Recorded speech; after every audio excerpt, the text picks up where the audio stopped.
Buenas tardes a todos y todas. Bueno, arrancamos la charla. Bueno, está Claudia Sinati, que es compañera nuestra, dirigente del PTS y, bueno, ya todos saben, analista internacional de La Izquierda Diario. Y bueno, la consigna, digamos, de hoy, la idea de hoy es profundizar un poco en la situación de Venezuela. Bueno, Claudia ya había estado dando una charla que muchos de nosotros vimos, digamos, ¿no?, sobre qué está pasando en Venezuela, y la idea era poder, a partir de ahí, también profundizar. Obviamente, cuando pensamos en esta charla, era el momento y el epicentro de la crisis, ¿no? O sea, en el momento donde había sido el fraude electoral, y en ese momento, bueno, todos vimos que concitó mucho debate, mucha discusión en distintos sectores donde nosotros estamos, ¿no? Por ejemplo, en las asambleas, ¿no es cierto?, que participamos, como también en las escuelas, en los lugares de trabajo, en la juventud particularmente, se dio mucho intercambio, y obviamente, digamos, toda la experiencia del chavismo fue un símbolo, digamos, ¿no?, en América Latina particularmente. Así que, bueno, veíamos que en base a todo ese interés, digamos, estaba bueno para hacer un intercambio, ¿no? De pensar ahora, bueno, cómo se desarrolló la situación y cuál es la situación actual, en el marco de que, bueno, estamos viviendo. El domingo pasado algunos de ustedes participaron también el intercambio que hicimos internacionalista con nuestras compañeras de Francia, con dos compañeras de Francia, que, bueno, en ese marco vimos también, ¿no?, la situación convulsiva que estamos, y aparte nuestra corriente, la FT, no viene también de un intercambio internacional. Así que, bueno, hoy queríamos centrarnos en Venezuela, pero bueno, la idea es que Claudia pueda intervenir y después haya preguntas, intercambios, ¿no?, y que se abra el debate. Bueno, por ahora. Bueno, buenas tardes, compañeras, compañeros. Gracias por la invitación, por haber venido a charlar un poco sobre Venezuela y a partir de ahí quizás otras cuestiones de la situación política internacional. Yo voy a empezar, bueno, primero por la situación actual, ¿no? En qué punto estamos, ¿no? O sea, sintéticamente hubo una elección el 28 de julio, que fue una elección que en el proceso mismo en el cual se organiza la elección fue una elección muy antidemocrática, porque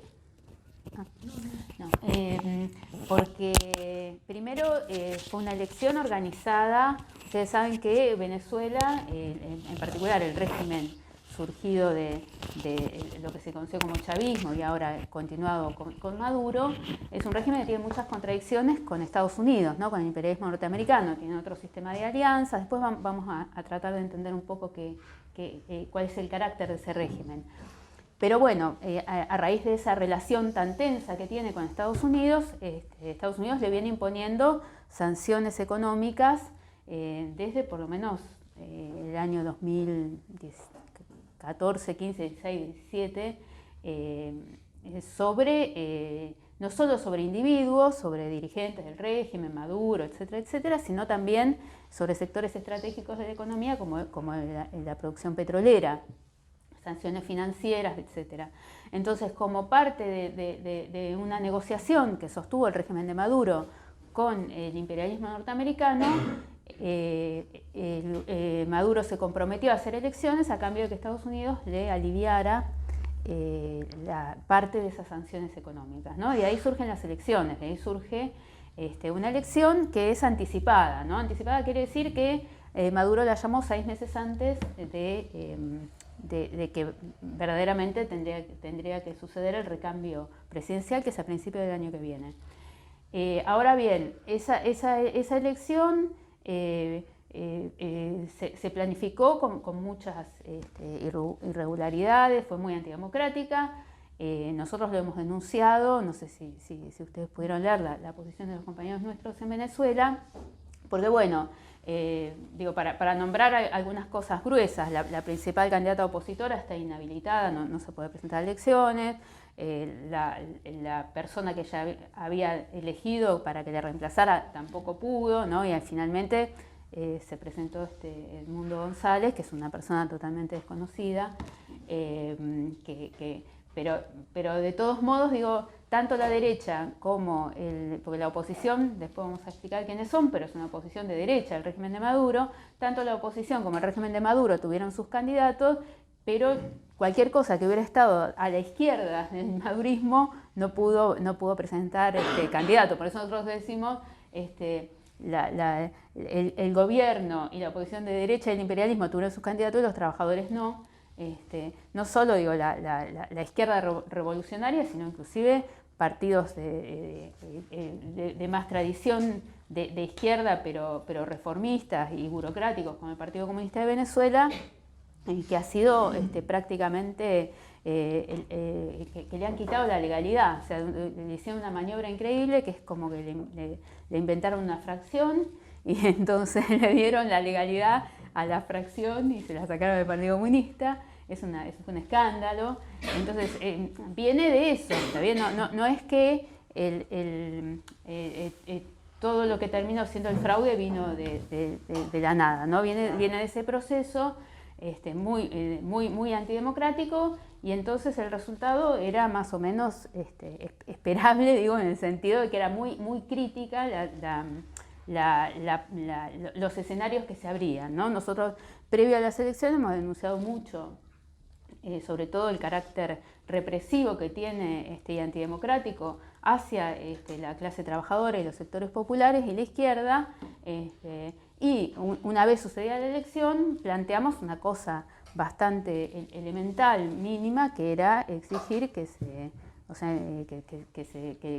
publicaran las actas de la votación, como acá, qué sé yo, que uno vota en una escuela y entra al distrito y ve la mesa, los votos, etc. Bueno, eso nunca se hizo. Entonces es evidente que la elección es fraudulenta, ¿no? Bueno, a partir de ahí se abren una serie de escenarios que todavía está abierto, digamos, no está resuelta, porque es muy difícil la salida política a la situación actual de Venezuela. Lo primero que sucedió, que es lo que nosotros hemos rescatado más, y ahora estamos tomándolo también como parte de la política, fue que sectores populares que políticamente no son independientes, digo, porque hay que tener una claridad. Nosotros hemos denunciado esta campaña de que los trabajadores no tenían candidatos, es decir, que se enfrentaban en las elecciones dos bandos reaccionarios que no son lo mismo, son cada uno reaccionario a su manera, pero que tienen una política antiobrera clara, ¿no? Uno es proimperialista, el otro tiene otros sistemas de alianza, ¿no? Que es el régimen de Maduro, que tiene un sistema de alianzas ligado a China, bueno, se mueve en otro sistema de alianzas, es decir, que no son, una cosa es reconocer que son reaccionarios, pero no son lo mismo, pero entonces que no hay expresión independiente de la clase trabajadora ni de los sectores populares. Ahora bien, el día posterior a la elección, primero salieron a protestar barrios populares que políticamente no son independientes, porque muchos de ellos votaron a la derecha para sacarse de encima a Maduro, pero que salieron de manera espontánea, también motorizados por condiciones económicas que son terribles, catastróficas. Y sobre ellos recayó mucho la represión, ¿no? O sea, toda la política del gobierno fue más bien amedrentar. Bueno, lo que hemos denunciado nosotros también, ¿no? Esos días hubo entre 20 y 25 muertos, gente que se la llevan de los barrios, ¿no? Bueno, pero porque es el control social que ejerce el régimen sobre lo que era su propia base social, porque lo que salió primero a protestar fue la base social chavista, históricamente chavista, que expresó un descontento muy grande, y después salió a movilizarse la derecha con su base tradicional, que no son esos sectores. O sea, la derecha tiene una base más en sectores de clase media, ¿no?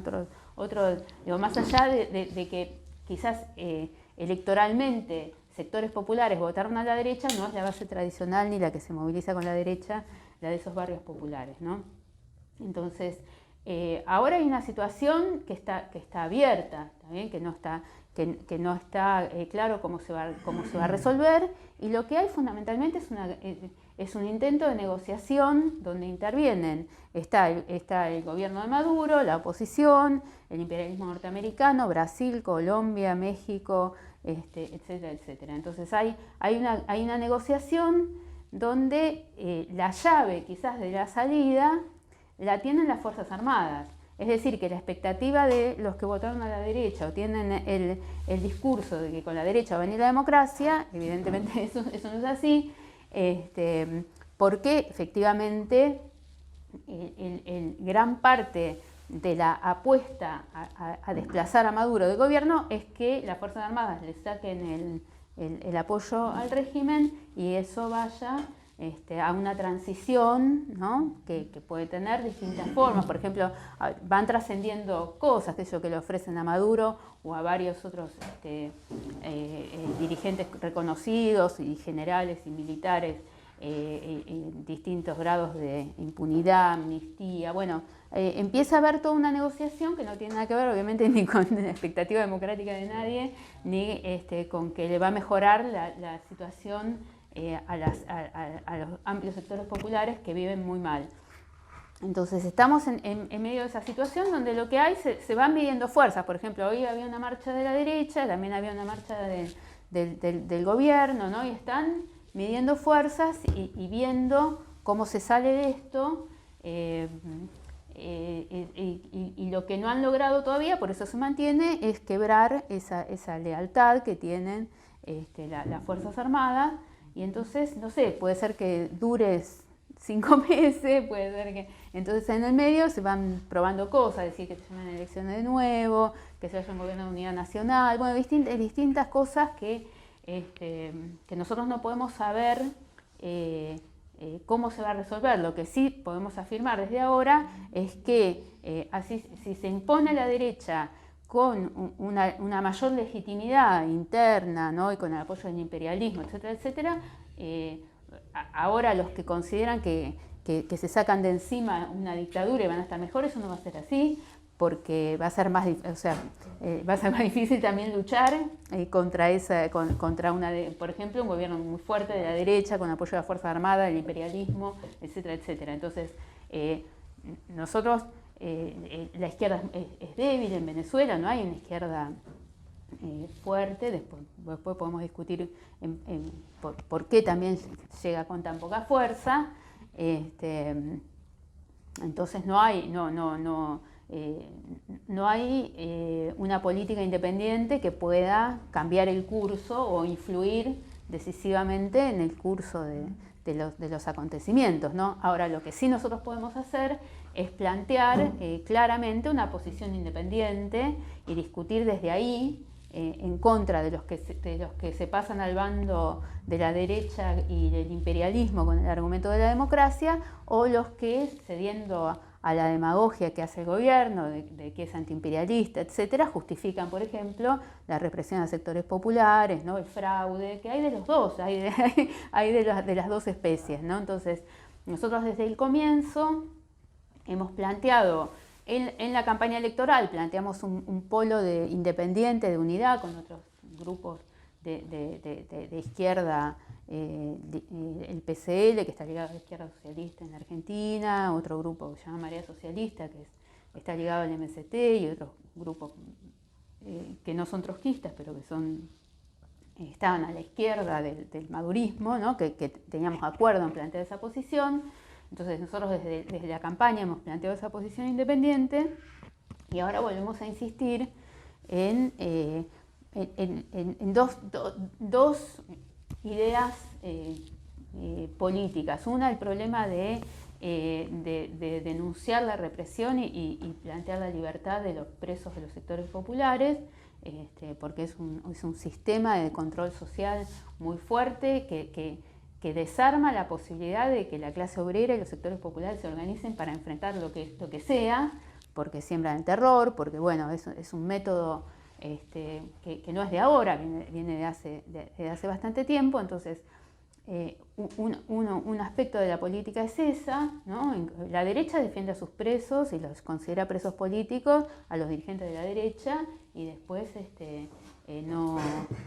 hay un montón de detenidos que no tienen nombre, que nadie sabe de dónde están, no tienen, bueno. Nosotros hemos hecho ya varias campañas de trabajadores, de dirigentes sindicales que caen presos. Bueno, es un régimen es un régimen autoritario, muy represivo hacia la clase obrera y sectores populares. Y el otro punto de la intervención política es plantear esta necesidad de construir un polo independiente de la derecha proimperialista y del gobierno. Y nosotros nos plantamos desde ahí, digamos, pero no tenemos fuerza para cambiar el curso de los hechos, pero sí para plantear una política, porque aparte, bueno, como planteaban al comienzo, es un acontecimiento que tiene mucho impacto en el conjunto en América Latina, ni hablar, pero en el conjunto de la situación internacional por lo que fue el chavismo, ¿no? Porque entonces, para entender un poco qué es el gobierno de Maduro, qué es eso, ¿no? Porque nosotros escuchamos todo el tiempo, es una dictadura terrible, bueno, el carácter autoritario, ¿no? del régimen de Maduro, que eso es así. Ahora, ¿es como la dictadura de Videla? No, porque viene de otra... Es un régimen que se está descomponiendo. Ahora, ¿qué se está descomponiendo? Se está descomponiendo un régimen popular, ¿está bien? Un régimen inaugurado por Chávez, que era un régimen que nosotros, es una definición un poco difícil el nombre, pero si vemos el contenido se entiende. En la tradición marxista ese tipo de régimen se les llamó bonapartistas, sui generis, le decía Trotsky en su momento, para definir al cardenismo, ¿no? a procesos de surgimiento del nacionalismo burgués.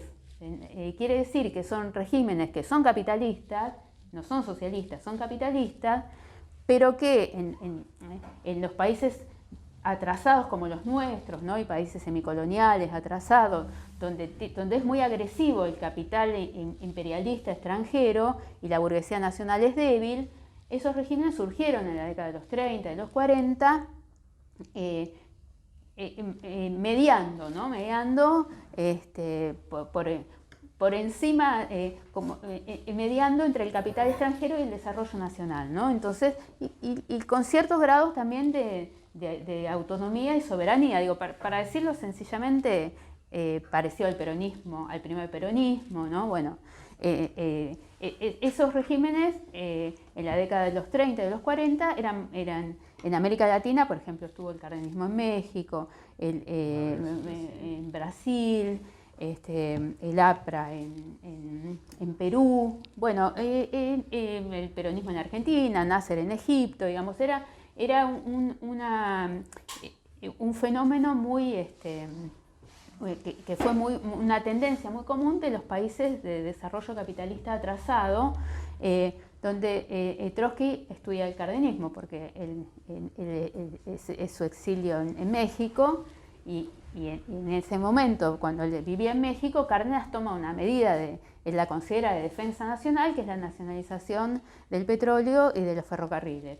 Ahora, ¿por qué nosotros decimos que es una versión light el chavismo de eso? Porque si ustedes ven Cárdenas, por ejemplo, no solo que no pagó nada, expropió y no pagó nada, sino que le dio la administración a los sindicatos, ¿está bien? La administración de los ferrocarriles.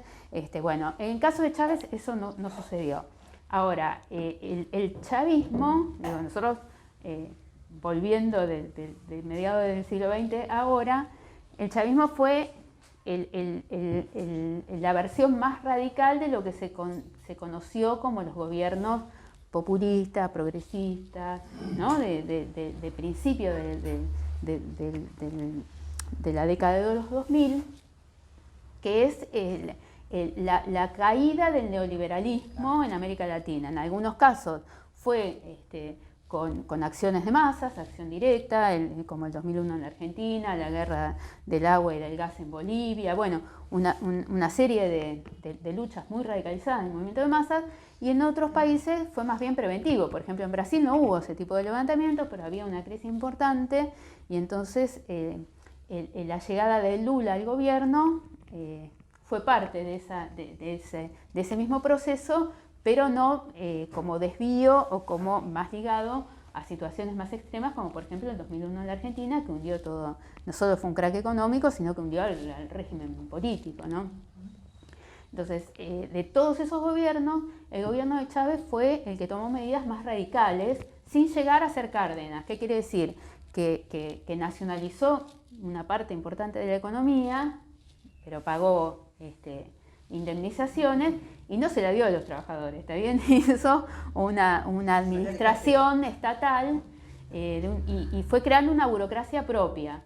Ahora, que sea capitalista quiere decir que el tipo se apropió de la renta, hizo algo muy progresivo que es quedarse con la renta petrolera, que es la principal renta del país, y hizo una redistribución. O sea, fue un régimen que hizo concesiones al movimiento de masas. Hizo una redistribución hacia sectores populares, pero también hacia sectores de una burguesía nacional. ¿Está bien? Que no, ¿por qué? Porque por eso yo insisto que son capitalistas, así empleen o tengan sectores de la economía bajo cierta forma de capitalismo de Estado, porque la idea es el desarrollo capitalista nacional, o sea, es mediar entre el capital extranjero y un desarrollo capitalista nacional y la creación incluso de una burguesía nacional. Si ustedes ven, por ejemplo, bajo Chávez se desarrolla la que se llama la boliburguesía, claro. Acá también el kirchnerismo hizo, ¿no?, parte de lo propio con el capitalismo de amigos, ¿no? Pero fue menos capitalista de Estado, ¿no? El chavismo, por eso yo insisto que fue una de las versiones, quizás con Bolivia, son los países que más cambiaron, sin dejar de ser atrasados, capitalistas, y eventualmente estar no el sometimiento semicolonial, por ejemplo, que está ahora Argentina con el FMI, pero sí bajo la presión del capital financiero internacional y los capitales privados internacionales, ¿no? Entonces, para entender que lo que se está descomponiendo es eso, ¿está bien? Ahora, Chávez era un tipo muy, muy popular, yo no sé si ustedes se acuerdan, ¿no? Un tipo que hablaba del socialismo del siglo XXI, ¿no? Había tomado la expresión de Fidel Castro, ¿no?, que decía expropiese de las empresas, ¿no? Era un tipo, no tiene nada que ver con Maduro en ese sentido. Ahora, todo eso se basaba en una economía fundamentalmente rentística, es decir, el 90-95% de las divisas que entraban en Venezuela provienen exclusivamente de la renta petrolera, y eso no cambió. Entonces, el auge, lo mismo también que en parte del kirchnerismo en la Argentina y el auge de esos gobiernos, coincidió con lo que se llamó el superciclo de las materias primas, es decir, una suba muy importante de las commodities que exportaban. Entonces, el chavismo, cuando tiene la primera crisis, en el 2008, cuando empieza la crisis capitalista internacional y caen los precios del petróleo. Después los precios del petróleo se recuperan, pero no a niveles del ciclo anterior, pero se va recuperando. Ahora, bueno, Chávez se enferma, no va a una elección, la gana, pero ya estaba muy enfermo, nunca puede asumir el mandato, y cuando muere Chávez, muere en 2013, deja su heredero político es Maduro, y ahí cuando Maduro le gana la elección a una figura tradicional de la derecha que era Capriles,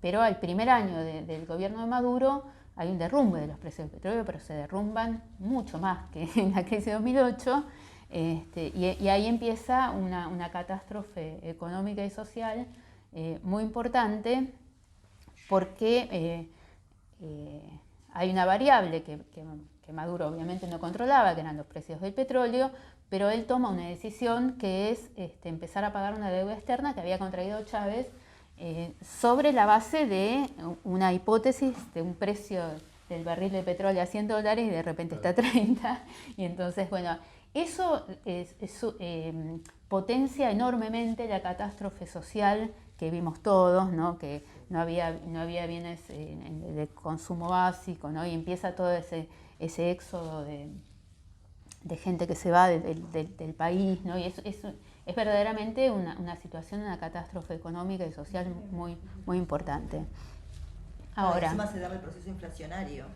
Sí, tiene una... Es terrible, pero entonces finalmente en 2017 entra en cesación de pagos porque no puede seguir pagando esa deuda.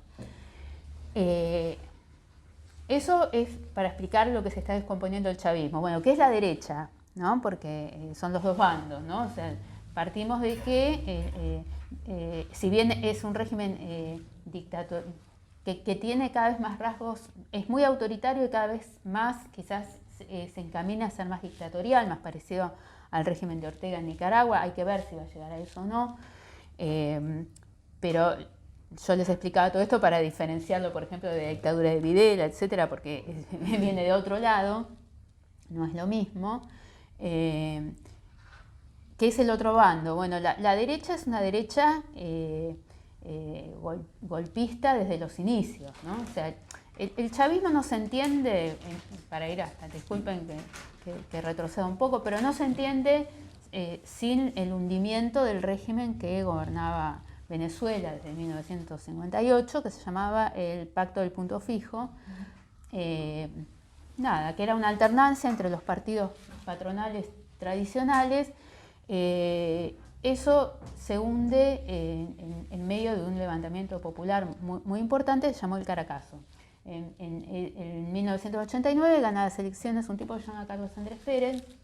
Ese tipo gana la elección y a las 2 semanas de haber ganado anuncia un plan. Venezuela arrastraba una deuda muy grande con el FMI, anuncia un plan clásico, típico, mileísta, para pagar, exigido por el FMI, ¿no? Quita de subsidio, sube de transporte, bueno.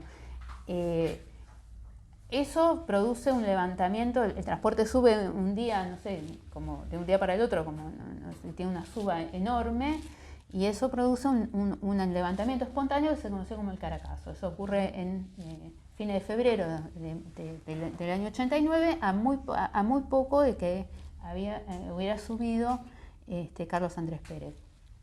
Bueno, el Caracazo es una revuelta impresionante, ¿no?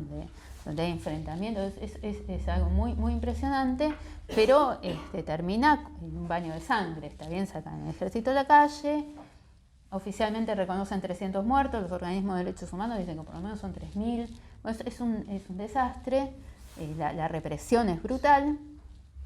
Carlos Andrés Pérez sigue, pero no va más.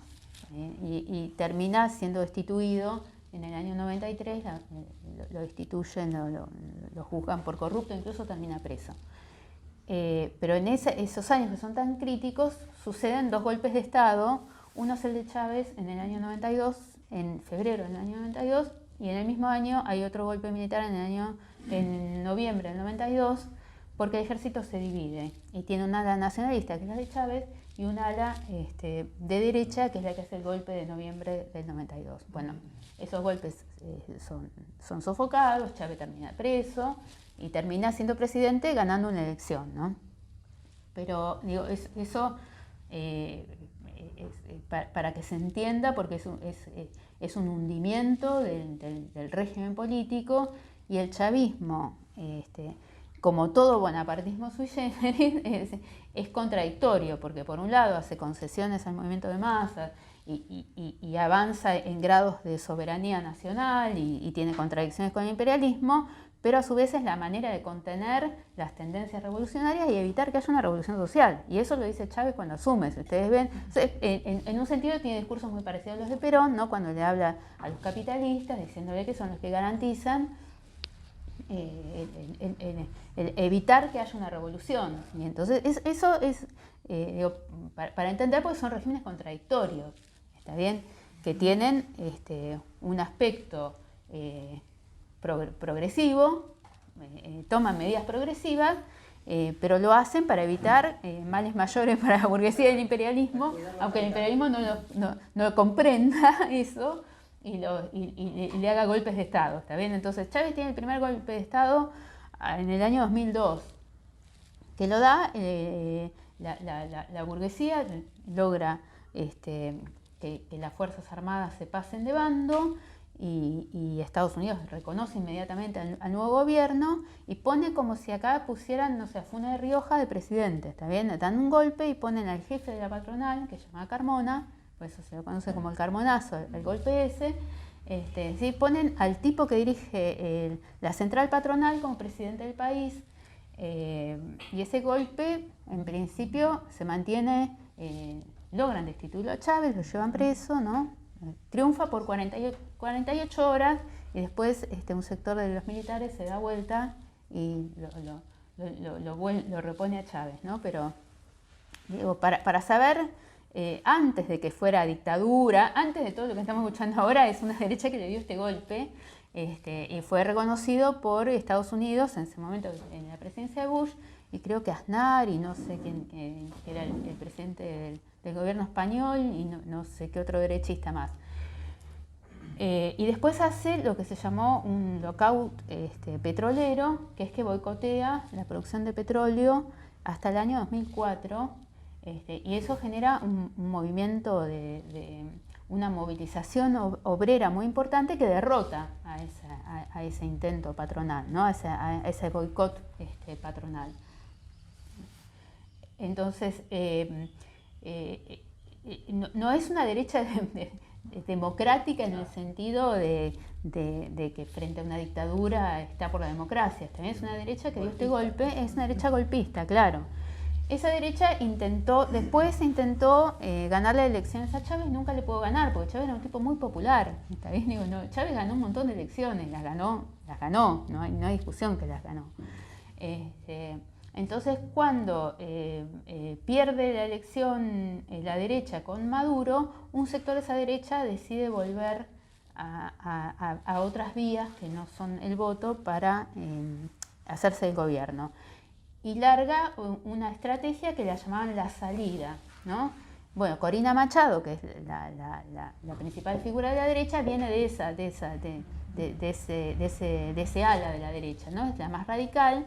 Entonces organizan movilizaciones prácticamente destituyentes, ¿no? Ya lo llamaban las guarimbas, bueno, algo muy violento, lo que termina en el intento de golpe de Guaidó, ¿no? O sea, en el año 2019, Guaidó es un tipo que no existía, o sea, había sacado el 5% de los votos en una elección para la Asamblea Nacional, y al tipo lo proclaman presidente, y llaman a la intervención norteamericana. Es un golpe que lo hacen en común acuerdo con un sector del Partido Republicano norteamericano, y que lo reconoce Macri, ¿no? Y un montón de otros, como 50 países, ¿no?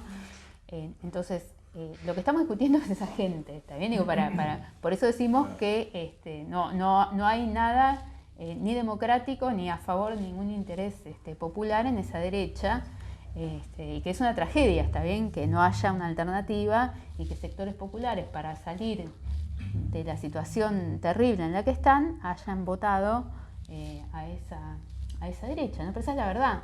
Por eso nosotros insistimos en la necesidad de poner en pie una alternativa independiente, primero en sacar esa conclusión en Venezuela y en todo el mundo, porque en Venezuela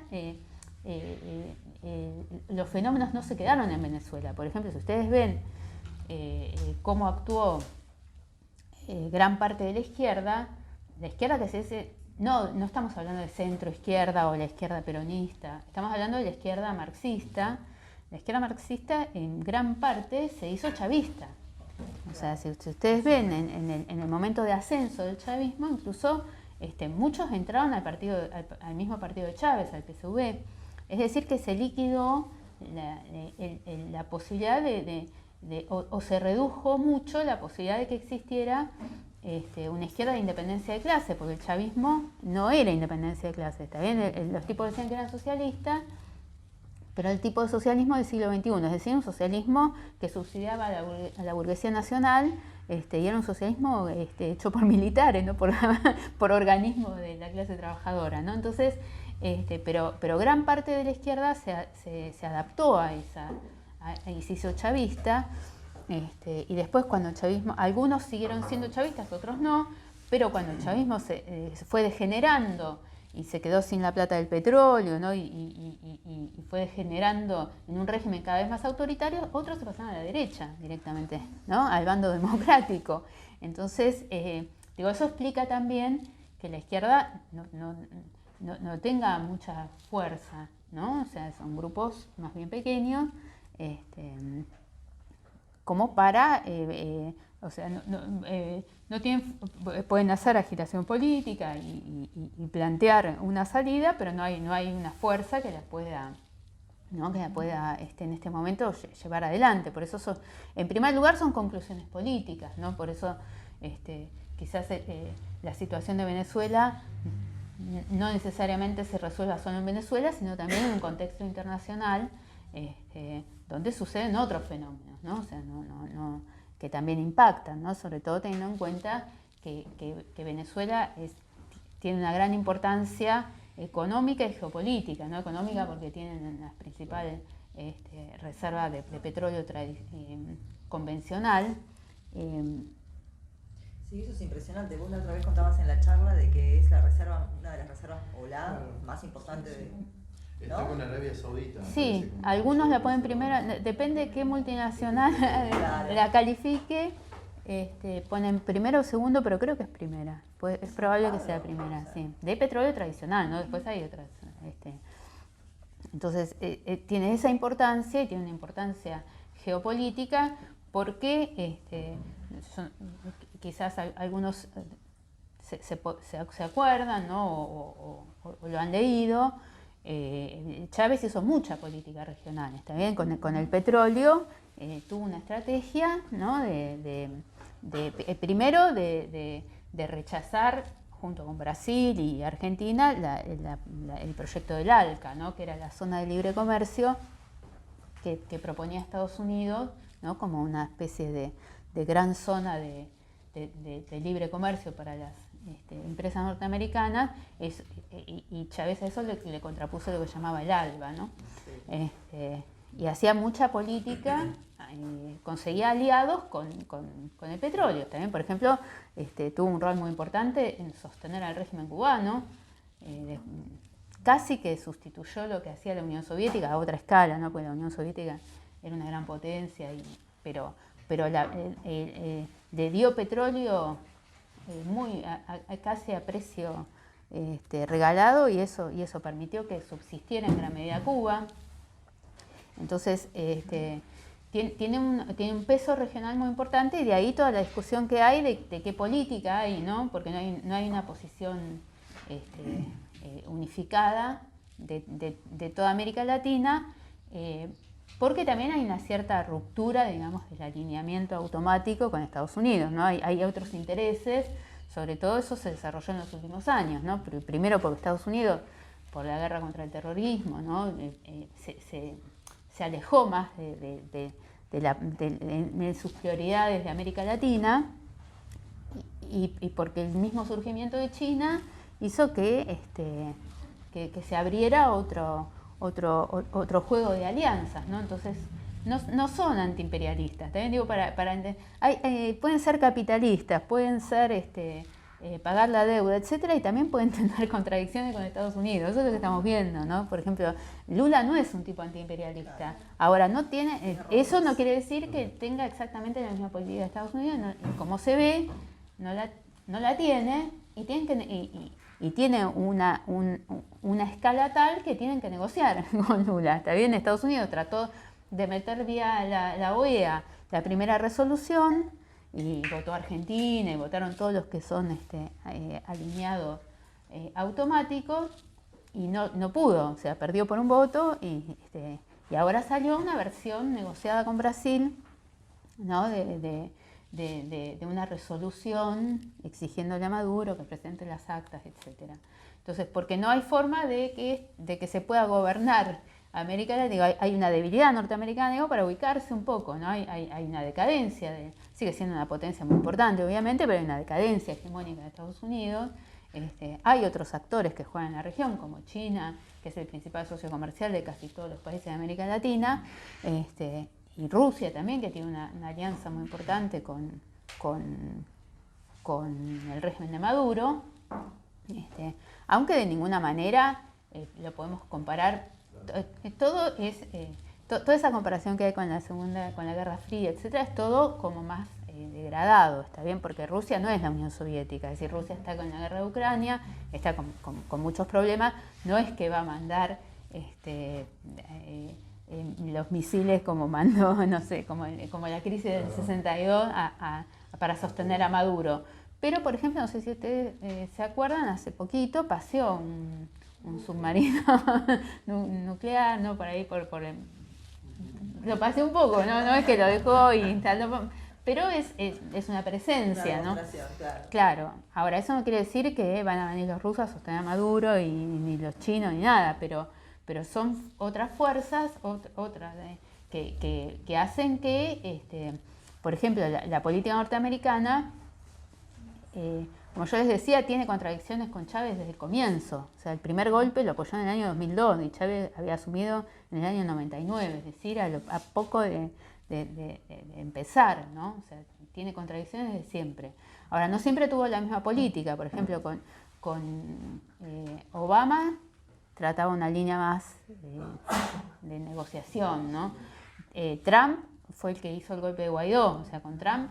entonces, como hay pendiente una elección norteamericana que es muy importante, depende de quién gane, también puede ser la política, ¿no? Porque no es la misma política. Y la guerra de Ucrania hizo que Biden, por necesidad, también cambiara la política, porque necesitaba que Venezuela vuelva a tener una producción de petróleo más o menos acorde a la demanda que había, ¿no? Y cómo habían subido los precios, y eso en parte explica también esta negociación que yo les decía al comienzo, ¿no? Donde se le suspende por 6 meses, sobre todo las sanciones energéticas, ¿no? Sí, porque hay no solo el problema, el interés que tiene Estados Unidos de que se aumente la producción de petróleo, sino también empresas norteamericanas muy importantes que tienen intereses muy, muy importantes como Chevron, que quieren evitar que las sanciones les entorpezcan negocios muy gruesos que tiene, porque el régimen de Maduro, digo, para ir cerrando la definición, avanzó con medidas bastante entreguistas. O sea, no terminó revirtiendo las nacionalizaciones, ¿no? Pero le ha dado concesiones a empresas privadas de sectores estratégicos, ¿no? Del Orinoco, bueno, de petroleras, mineras. Entonces, ojo, porque tampoco comerse, claro, no comerse la propaganda de que son antiimperialistas, de que Estados Unidos tiene negocios enormes ahí, claro. Claro, hay sobre todo Chevron, que tiene intereses muy grandes, pero si ustedes ven la composición de la deuda que tiene Venezuela, gran parte de Venezuela no está ahora en el FMI, ¿no? Está suspendido el FMI, tiene una deuda externa muy, muy abultada, pero no es el FMI, sino sobre todo el principal acreedor es China, pero gran parte de esa deuda se compone de demandas de empresas nacionalizadas bajo el chavismo, ¿no? Bueno, como pareció lo que pasa en Argentina con YPF, pero muchas, ¿no? Mineras canadienses, bueno, que tienen, y parte de eso se lo quieren cobrar, por ejemplo, embargando la empresa, la filial norteamericana de PDVSA, que se llama Citgo. Entonces, digo, son cosas que son importantes para pensar también, o por ejemplo que le retuvieron parte Venezuela tiene parte de las reservas de oro, las tenía en el Reino Unido, una parte, no todo, Pero cuando el Reino Unido reconoció a Guaidó como el presidente, Guaidó increíble, digo, es un tipo que hizo como un, no sé, nombró un presidente del Banco Central y los países lo reconocían, no sé, una cosa es rara, una cosa rara.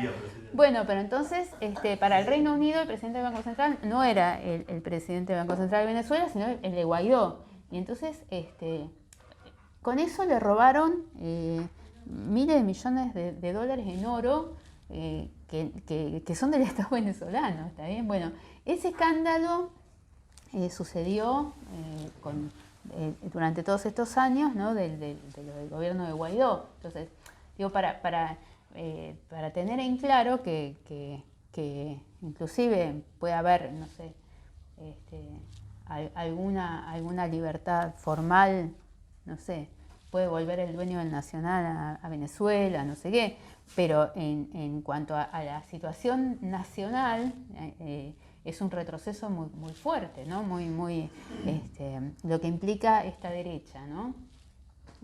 Porque los tipos llamaron directamente a la intervención militar y a las sanciones. Es decir, es una injerencia norteamericana, imperialista en general, a una escala colonial prácticamente. Entonces, digo, para tener en cuenta lo que está en discusión, y por eso es muy importante sacar hasta el final las conclusiones de la experiencia de Venezuela, porque fue una de las corrientes que más influyó, ¿no? El evo-moralismo también, pero yo creo que el chavismo fue como la corriente más influyente, ¿no? Y la que obturó más el espacio de una izquierda revolucionaria, vendiendo que se podía hacer el socialismo del siglo XXI, que se hacía por arriba, bueno, y el resultado es ¿no? O sea, es que efectivamente es el fracaso del nacionalismo burgués. Lo que estamos viendo es eso, que no hay burguesía nacional que logre la emancipación hasta el final del imperialismo, y por eso solo es posible con una revolución obrera y socialista, ¿no? Que es la gran conclusión de la experiencia de Venezuela, que fue la que avanzó más. Nosotros es la conclusión en general, pero en el caso de un país que tomó medidas más en el sentido de un capitalismo de Estado, no es que transformó toda la economía en capitalismo de Estado, pero una parte importante y estratégica, como el petróleo y otras, que trató de sostener eso, bueno, terminó, porque es un imposible, digamos, una contradicción en los términos, que la burguesía pueda liderar ese proceso de emancipación, de ruptura con el imperialismo. Entonces, es una conclusión muy importante para nosotros, para discutir, bueno, hubo muchísima gente que tuvo, así como tuvo expectativa en el kirchnerismo, ¿no? que más o menos viene de la misma familia política, aunque ya que el chavismo, por eso yo decía, fue mucho más radical en ese sentido, ¿no? Sin liquidar ni a los grandes capitalistas, ni tampoco al capitalismo, porque fíjense qué contradicción, ¿no? Porque el tipo se apropiaba de la renta petrolera y al dársela, al subsidiar a una burguesía nacional, hacía una transferencia al capital privado, ¿no? O sea, de la renta pública al capital privado, o sea, que eso del socialismo no tenía nada. Pero así todo fue como lo más, de todos esos gobiernos que hubo, fue lo que más cambió en última instancia, en un sentido parecido, con los límites del caso, a lo que fue el primer peronismo, ¿no? Lo más cercano que tenemos como para compararlo. Bueno, no sé, yo no pararía acá, porque me parece que